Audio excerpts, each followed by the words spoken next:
Le livre d'Exode.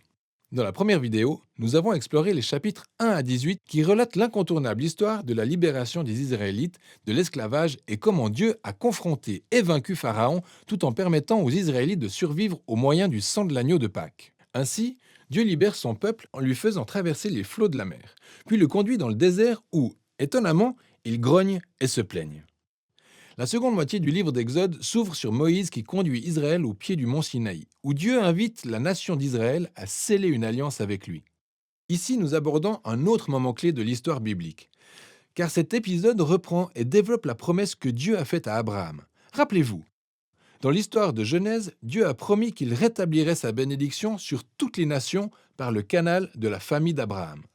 Et ici, nous apprenons bien plus de détails. Dieu déclare qu'en cas de respect de l'alliance par Israël, ils seront tellement imprégnés de la loi, des principes et de la justice divine qu'ils deviendront un royaume de sacrificateurs. Autrement dit, les représentants de Dieu sur terre qui seront pour les autres nations des modèles de la nature divine.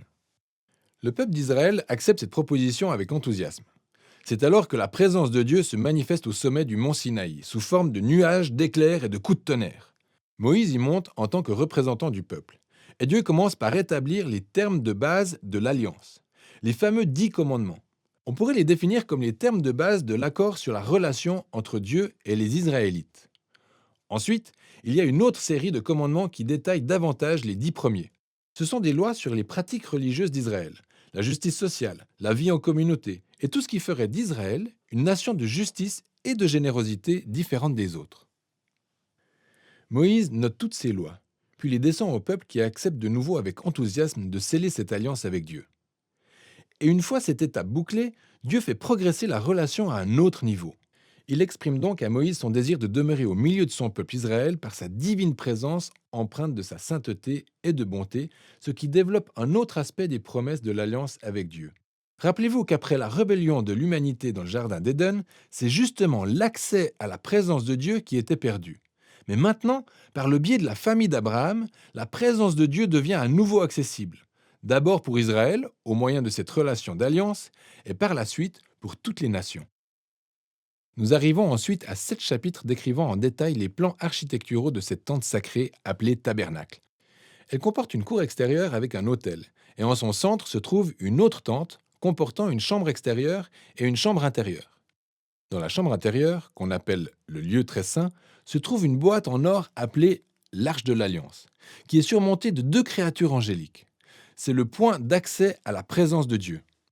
Ces chapitres comportent énormément de détails et il est important de savoir que chaque élément a une sorte de valeur symbolique. Toutes les fleurs, les anges, l'or, les joyaux renvoient au jardin d'Éden, le lieu où Dieu et les humains vivaient ensemble dans l'intimité. Le tabernacle est, pour ainsi dire, une sorte d'Éden transportable, et c'est le lieu où Dieu et Israël peuvent vivre ensemble en paix. Du moins, en théorie. Car c'est juste à ce moment-là qu'une chose terrible se produit. Israël rompt l'alliance. Alors que Moïse se trouve sur la montagne pour recevoir les plans du tabernacle, en bas, dans le camp, les Israélites s'impatientent et demandent à Aaron, le frère de Moïse, de leur fabriquer un veau d'or, une idole qu'ils pourront adorer en représentation du Dieu qui les a libérés de l'esclavage en Égypte. Pourtant, la présence de Dieu est bien visible au sommet de la montagne. Et ils peuvent la voir, mais les voilà au pied de la montagne, occupés à désobéir aux 2 premiers commandements de l'alliance qu'ils viennent d'accepter. Pas d'autre Dieu et pas de représentation. Maintenant, ce qui va suivre est extrêmement important. Dieu sait tout ce qui se passe au pied de la montagne. Il exprime d'abord à Moïse sa colère et sa douleur et lui dit ce qu'il veut faire, à savoir anéantir complètement Israël. Mais Moïse intercède en mettant en avant la nature de Dieu. Il lui dit : « Tout d'abord, en détruisant Israël, tu ne respecterais pas la promesse d'alliance faite à Abraham. » Et ensuite, Moïse met en avant la réputation de Dieu parmi les nations. Que penserait-elle s'il te voyait détruire ton propre peuple ? Dieu tient compte de l'intercession de Moïse et renonce. Et bien qu'il juge sévèrement les initiateurs de l'idolâtrie, il pardonne à la nation dans son ensemble et promet de renouveler son alliance. Et c'est justement à ce stade de l'histoire que Dieu décrit pour la première fois son propre caractère à Moïse. Il déclare : « L'Éternel est compatissant et miséricordieux. Il est lent à la colère, riche en bonté et en fidélité. Et il pardonne le péché, mais il ne tient point le coupable pour innocent. » Nous avons donc cette dualité. Dieu est plein de miséricorde, mais il doit également agir face au mal s'il est aussi bon qu'il le dit. Et par-dessus tout, Dieu est fidèle à ses promesses, même si cela implique de s'engager avec un peuple qu'il sait de toute évidence être infidèle. Ensuite, après avoir renouvelé l'alliance avec Israël, Dieu ordonne à Moïse de commencer à construire le tabernacle. Là encore, nous avons 5 longs chapitres décrivant en détail la construction du tabernacle. Et tout se dénoue dans le dernier chapitre, où le tabernacle est achevé. La divine et glorieuse présence du Seigneur vient envahir la tente et nous redonne espoir. Alors Moïse s'avance pour y entrer, mais il n'y arrive pas. Il lui est absolument impossible d'y entrer. Et c'est ainsi que s'achève le livre. C'est vraiment surprenant, mais pas tant que ça en y réfléchissant bien. On peut maintenant voir à quel point le péché d'Israël a endommagé la relation avec Dieu, et ce, bien au-delà de ce que nous avions imaginé. Rappelez-vous que le livre a commencé par un pharaon cruel menaçant Israël et la promesse de l'alliance de Dieu. Mais maintenant, alors que le livre s'achève, Israël a muté pour devenir son propre ennemi.